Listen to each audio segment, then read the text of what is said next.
Judge Amy Coney Barrett, according to news reports, is tonight the top candidate in line to replace Ruth Bader Ginsburg on the Supreme Court.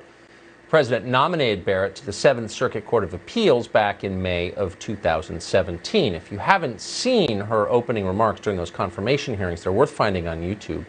In it, she introduces her family, 7 children, 2 adopted with special needs from Haiti, her husband, her parents, a revealing look into Amy Coney Barrett's life.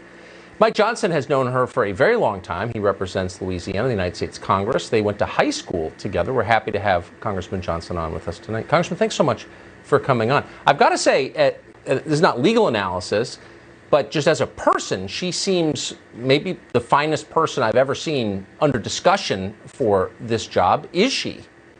That's certainly my view. We came from different parts of the state in Louisiana, but we met in leadership, student leadership events when we were younger. And she stood out even then, when we were 17 years old, Tucker. This is a person who's extremely talented, but also gracious and humble. And that is the kind of leadership that's recognized and not imposed. She's had a phenomenal career. She's a brilliant constitutional scholar. And I'll tell you what I told the president on Saturday. I've spoken to him about Amy a couple of occasions over the last couple of years because we wanted her to have this position. I said, Mr. President, to sum it up, she's a female Scalia, sir. She, of course, clerked for Justice Scalia. She learned and studied constitutional law under him, and she is cut out of the same mold. And I'm telling you, Tucker, she is exactly what the president promised the American people when he said he would appoint justices just like Justice Scalia. She's the one. I mean, we keep hearing about how positions of leadership, and this is true to some extent, the people who occupy them are role models for their gender or whatever group they're assigned. I mean, she seems, I can't imagine a more sterling role model than this judge. She's a person. She's an exceptional pick and an exceptional person, Tucker. You know, she's had this phenomenal career.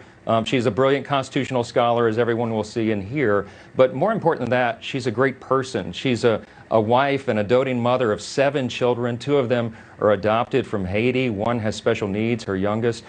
She's grounded, you know, and that makes her a relatable person. And I think that's exactly the kind of justice that we need on the Supreme Court, someone who can relate to real people and understand the real problems and real quandaries of real Americans. And I think she'll be a great pick. She's only 48 years old.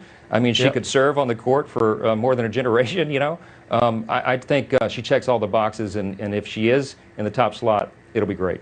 And someone who has exhibited personal decency, not just talked about decency or claimed to represent this or that group, but exhibited personal decency. I think that's important. Congressman, I appreciate your insight into this. Thank you. Thanks, Tucker. An inspiring potential choice. Well, we've obtained video of a